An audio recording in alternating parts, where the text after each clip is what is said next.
About a month ago, I finally finished Little Nightmares, a game that came out in 2017 and that I played but didn't finish. But with the impending release of Little Nightmares 2, I decided to finish the first game to at least understand the story, and I'm so glad I did. Little Nightmares had an extremely interesting world, fun but sometimes frustrating gameplay where I would constantly fall off ledges because I couldn't figure out where exactly I was stepping because of the way the camera was set up. And it just had about the perfect amount of horror and scares to put me on edge for most of the game. It really was the perfect mixture of puzzles, platforming, story, and horror that I was expecting.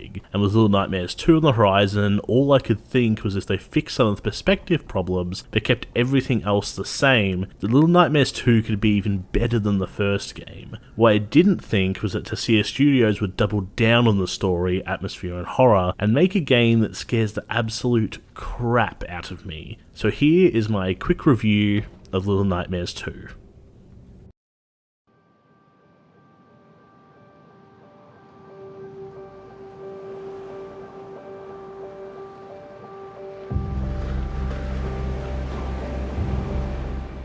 The Little Nightmares series basically follows the stories of a bunch of children. In the first game, you played as Six, a young girl in a yellow rain jacket who had to escape a boat filled with these grotesque humans who do nothing but indulge themselves on mountains of food. There were plenty of questions that simply weren't answered at the end of the first game, like what was the boat for, how did all the people end up this way, is everyone grotesque monsters except for the children? Those answers seem to be mostly answered in Little Nightmares 2, but don't worry.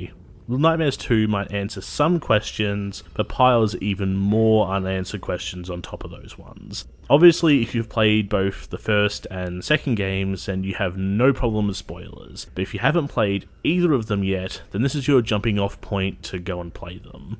Alright, now that they're gone, let's get into the story of Little Nightmares 2. In 2, you play as Mono, a brave kid who we get no background on, just that he's trying to make his way to the large city he sees in his dreams. Throughout the first level, which takes place in a spooky forest, you end up finding Six, the main protagonist in the first game who is trapped. Once you help her out, you have to face down the terrifying hunter, and that's basically how the rest of the game goes. You make your way into an area, you confront a monster, then avoid the monster through the rest of the level until you find some way to defeat it, then rinse and repeat.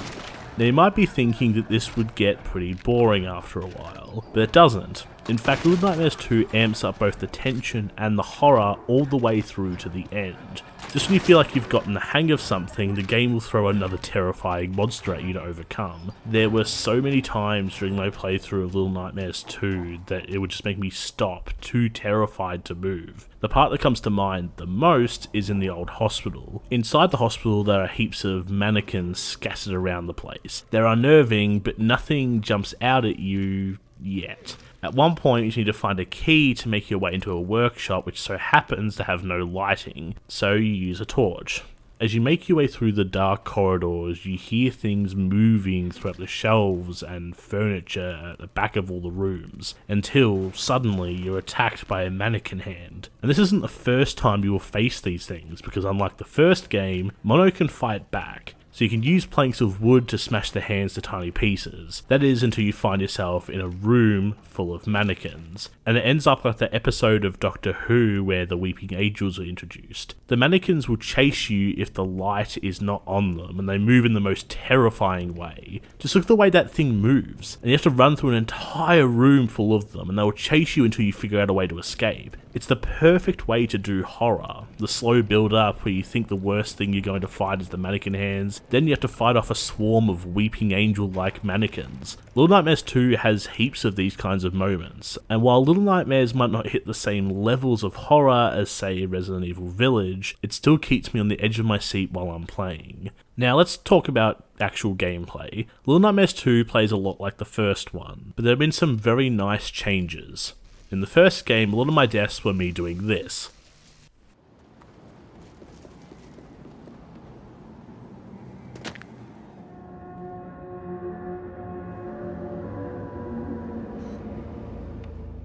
But they have fixed that problem.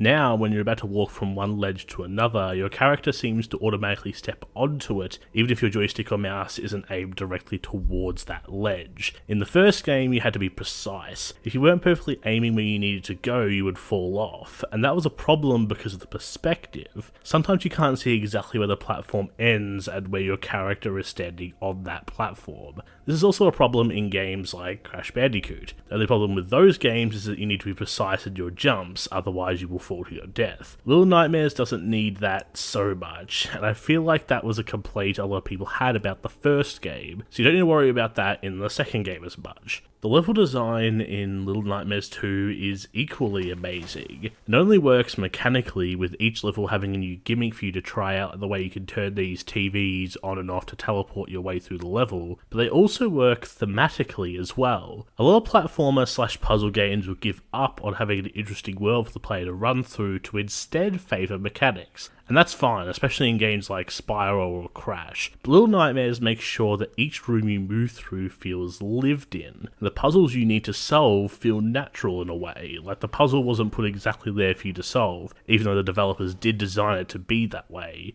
Let me give you an example.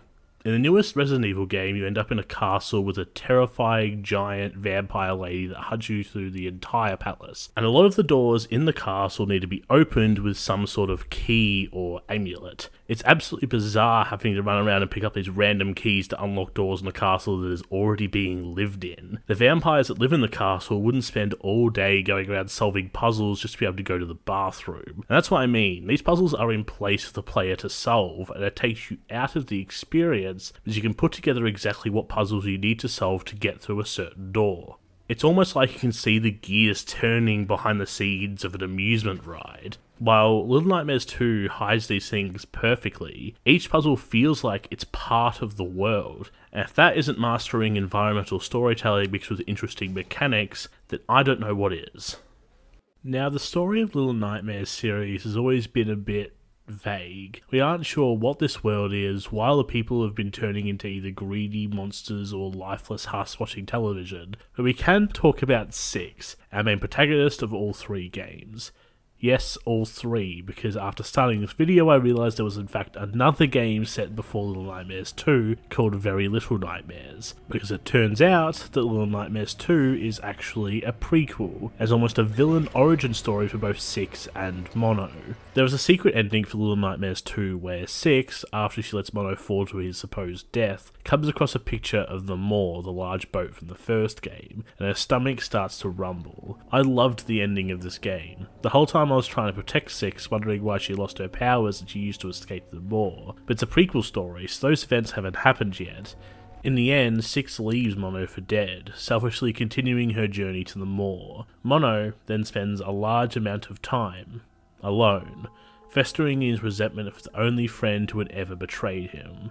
He eventually becomes the Thin Man, the terrifying antagonist of the final chapters of Little Nightmares 2. The Thin Man also might be the one completely in control of everything in the Nightmares universe. He can go forward and back in time, he can teleport, and it seems like he's the one behind all the broadcasts on televisions throughout the city. So, after Mono and Six release the Thin Man could possibly be seen as a protagonist, trying to stop Mono from helping Six because he knows she will betray him, and will ultimately become the Thin Man. It's an interesting theory, and that's why I love this game. Its stories are so interesting, but leave a lot up to discussion. Little Nightmares 2 might not be the next big AAA horror game like Resident Evil, but the level design, mechanics, characters, story, and of course horror is unmatched in any horror game I have played in a long time.